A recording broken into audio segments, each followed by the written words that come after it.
So, is the UAE becoming a destination for destination healthcare, or is it really limited Certainly. towards the citizens for the highest quality? No, no, certainly. All the hospitals here are working in the health tourism because they build the capacity with that in mind.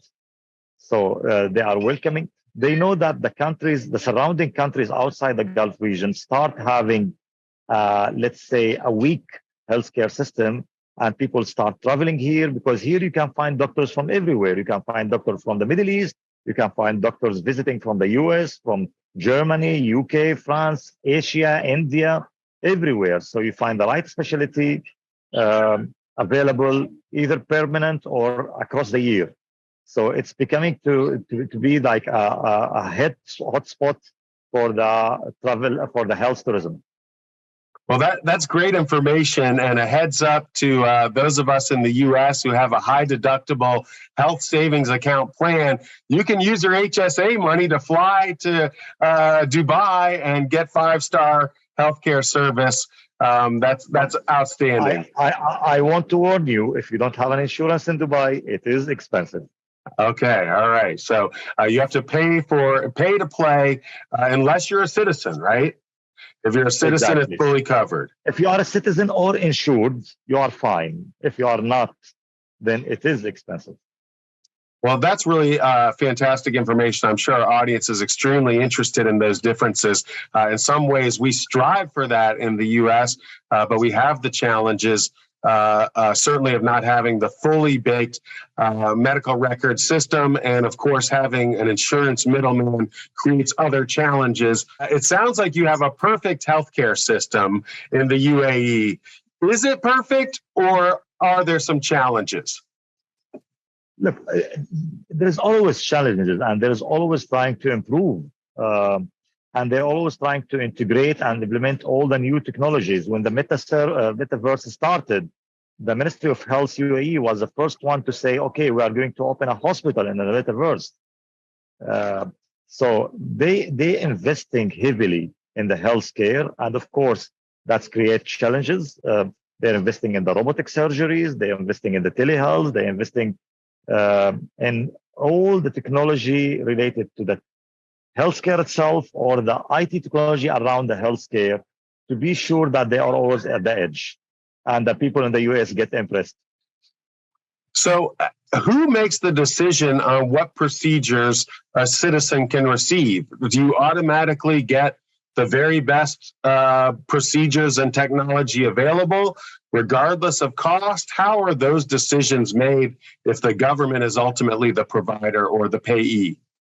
It is the rulers. The rulers of this government have a plan that they want their citizens and even their expats and the visitors to have the high standard of healthcare. And they are working and they're pushing all organizations, whether it's government or private, to have the best of the best in the healthcare.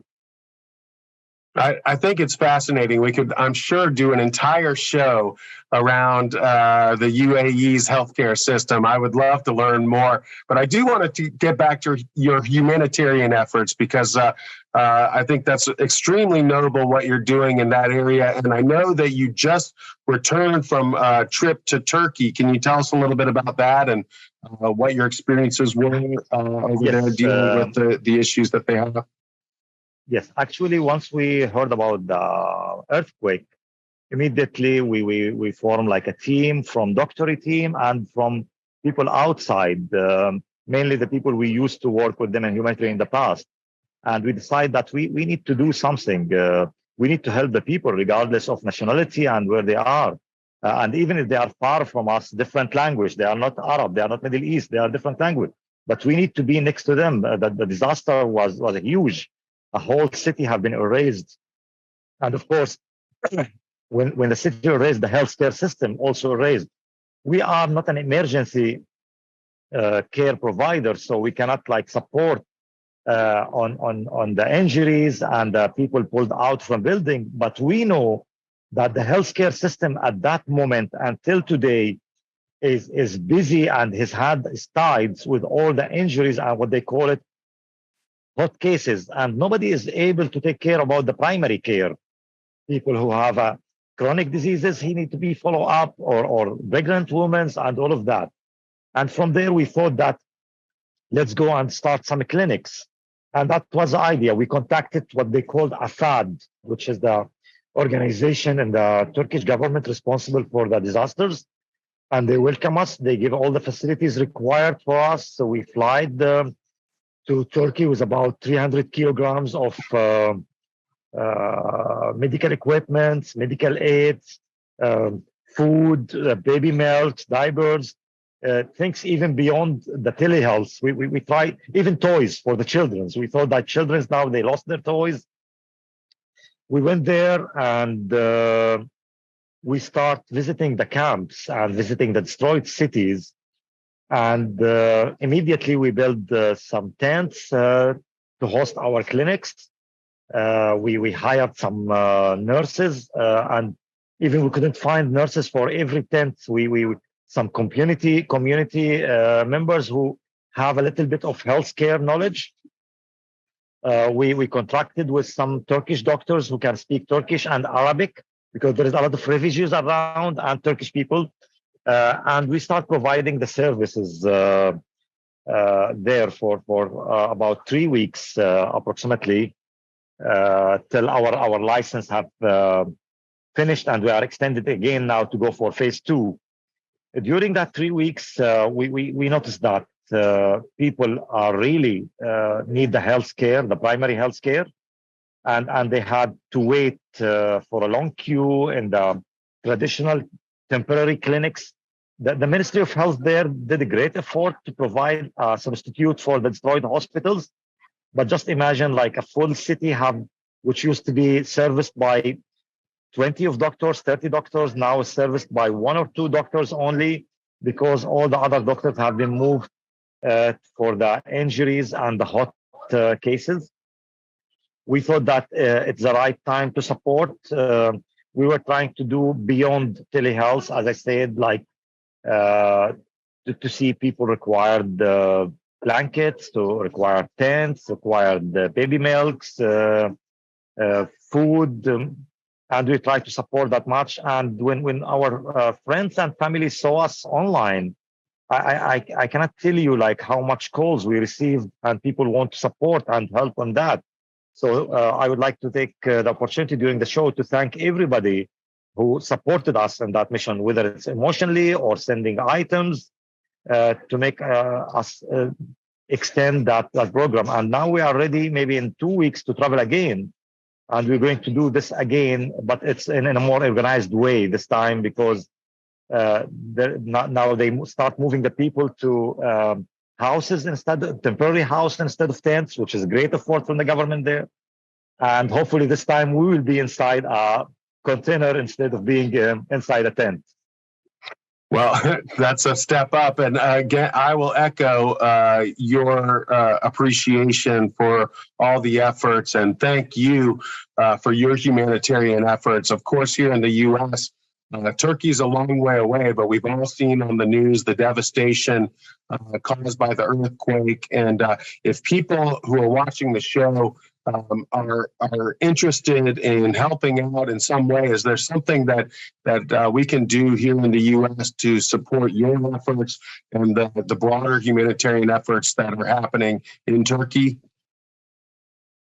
Okay, we as a Doctory, we are not an NGO. We are a company, commercial company, so we cannot accept anything from people in the US. But we have partnership with an NGO in the US called Barik Development, and Barik Development accepting donation for the Turkey affected people, and we received a lot through our US friends through Barik, and we can list the information to contact Barik for any future support coming, and that will be great. We'll get that information from you and tag it here on the show. Again, thank you for your efforts there. What can you tell us about predictions for the future for healthcare in the Middle East, or specifically for telemedicine and telehealth technology in the Middle East? Okay, as I understand from the news now, most of the big companies of the telemedicine in the US is suffering a little bit after the COVID, but I believe it's a temporary because it's a change like people going outside, maybe not only the healthcare, maybe, sorry to compare, but maybe the restaurants, like after they depending for 3 years in the delivery, now they're back to life. So I think it's temporary and the telehealth is here to stay. And actually it's going to improve.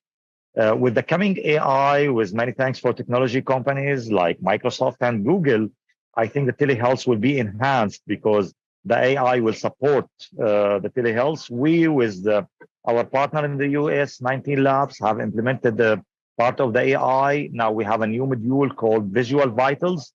The Visual Vitals allow us or allow the patient actually to get the screening for his visual, for his vitals, even without any medical devices. It's still beta, not yet FDA approved, but that's the future by Doctory and by the others, that telehealth with AI will allow you from your home, from your mobile, from anywhere in the world to get the health care you deserve in a very easy and smooth way. And I believe this also, speaking about the cost in the US, this will reflect at the cost of the healthcare delivery in countries like the US, that it will be more affordable. Well, we're very excited about AI and the benefits it can provide. And there has been a lot of discussion over AI improving diagnosis. So I assume that you see that as the next step in telehealth, telemedicine, AI diagnosis for superior outcomes. Yes, for sure. That's outstanding. And no doubt. Well, I can see it like I can see you now. Yeah, I'm starting to see it as well. So thank you for illustrating that for me and for the audience. And again, I commend you on your humanitarian efforts. We really appreciate what you're doing in not only your community, but in other parts of the world. And if with all the experiences you've had, both on the corporate side with Doctory and on the humanitarian side with the things that you've been doing in Turkey, if you had a magic wand based on everything that you've seen and you could wave it to improve something, to improve healthcare outcomes, what would you want to change to make healthcare better? I think I'm coming from technology, and just now we were speaking about AI, but maybe my answer will be a little bit surprising to you. It needs to be more human. More human. So leveraging technology, but not losing and in fact enhancing the human element for better outcomes. Exactly. Well, I love that. If people want to find out more about Doctory, where should they go, Osama? Okay, they can visit our website, www.doctory.me, or also they can visit people in the US or Latin America. They can visit our partner website, www.19labs.com. 19labs.com or doctory.me. Our guest today has been Osama Chamsi Pasha, the founder and COO of Doctory and a humanitarian. Osama, thank you so much for being on Clean Talk today. We really appreciate you being on our show. I know that you've given a lot of great information for our audience. And be sure to watch us every week or catch our archival episodes on YouTube or however you like to stream your podcasts. And until next time, I'm your host, Brad Whitchurch, reminding you to keep it clean.